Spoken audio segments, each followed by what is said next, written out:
Você costuma enfrentar esse tipo de discussão ali, de alguém vendendo a empresa, falando, pô, mas um pouco do que ele vai ganhar com a minha empresa é meu também. Como é que funciona esse duelo aí entre sell side e buy side?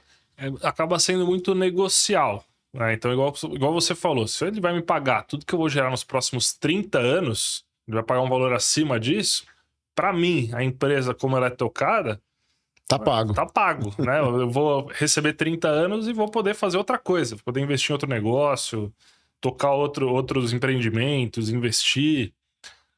Para o comprador, se ele tá pagando mais do que o que a empresa vale para mim, alguma coisa para ele tem adicional. É o que você falou, uma sinergia. Então ele tá de olho nos meus clientes, ele vai vender o produto que ele tem para os meus clientes, aí ele já vai dobrar o faturamento da minha empresa. Ou vai me plugar na plataforma dele e ele vai conseguir uma economia de escala, uma economia de custo. Então tudo isso faz com que o valuation para ele possa ser maior. Para você, ele tá pagando tudo que você tem de futuro e aí é onde que tem negócio. Se eu consigo morder ou não um pedaço da dele, o que influencia muito é se o processo é competitivo, se tem outros interessados na mesa, se tem um aspecto, um auxílio negocial ali importante para ele visualizar que essas sinergias elas de fato vão acontecer, são mais fáceis, se tem uma transição que o empresário apoia para que essas sinergias aconteçam. Então tudo isso faz com que o valuation possa passar, inclusive, do valor que vale para o próprio empresário. Tem um aspecto que a gente estava até conversando um pouquinho antes, que para mim é muito valioso, que é o que a gente chama de exit planning, um planejamento da saída. E muitas vezes o empresário que me procura fala assim, poxa, mas eu não estou querendo vender a minha empresa inteira, eu estou querendo simplesmente me planejar. Ou então o empresário chega e fala, eu quero vender, e a gente, ao analisar, como a gente está acostumado, as condições que a empresa tem naquele momento, a gente fala para o empresário, sua empresa não é vendável, nem se você quiser, você vai acabar entregando por um valor de liquidação porque você não se preparou.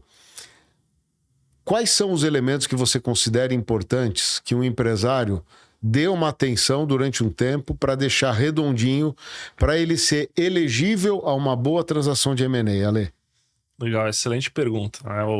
Inclusive, isso dá uma tese de doutorado. Até uma indireta que eu tenho estudado muito isso. A gente avaliei na carreira, né, lá no escritório, a gente fez mais de 120 transações nos últimos 3 anos. E no doutorado eu estou avaliando 300 mil dos últimos 10 anos que aconteceram para ver o que faz uma empresa valer mais, valer menos. E o que eu estou chegando, e isso vai virar um livro, né, já está sendo escrito, que tem contribuição prática de muita gente de mercado, inclusive o Brian está convidado para escrever um pedacinho. Sobre deal making, né? Olha aí. Exatamente. E aí a gente reuniu advogados, vai ser um negócio para mudar o mercado, mudar a forma que o empresário vê a empresa e vê ela como um ativo que pode gerar valor e pode seguir com o sentimento que ele tem de construir um legado. Aí não tem certo e nem errado ali. Mas isso talvez fique para outro podcast. Mas assim, os elementos. Ponto. Você tem uma etapa de descobrir o valor. Então, quanto que vale a minha empresa? Pô, eu tenho aqui todos esses projetos, cheguei no meu valuation.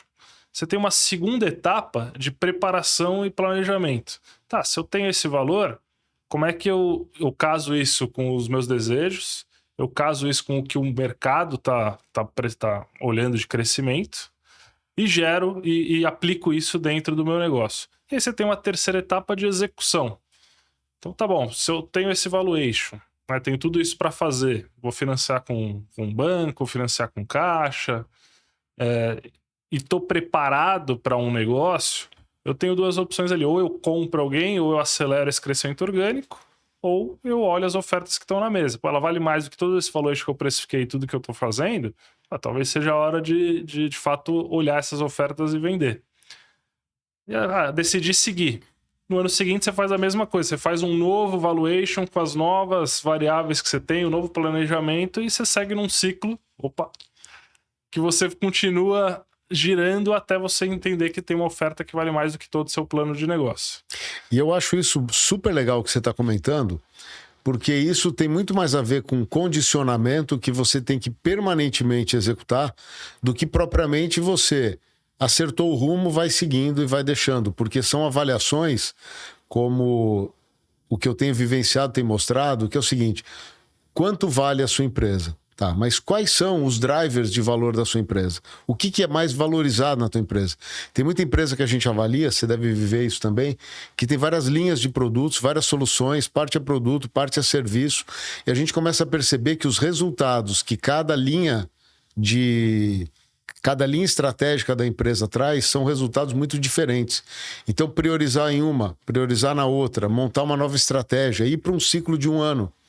Enquanto você prioriza um avanço, você ir ajustando números demonstrativos financeiros. A gente estava até comentando. Balanço auditado. Fala do balanço auditado. Quanto vale um balanço auditado numa transação de M&A? Quanto isso simplifica? Perfeito. Né? A preparação, esse é o básico. Né? Se a empresa não tem os números organizados, não tem a casa arrumada, como é que você vai receber visita? Então, essa preparação é o que faz muitos compradores nem olhar para a empresa. Eu não estou nem falando do balanço auditado, ele é uma preparação, né, nível 100 ali. Então, uma coisa é estar preparado, organizado, que é o mínimo.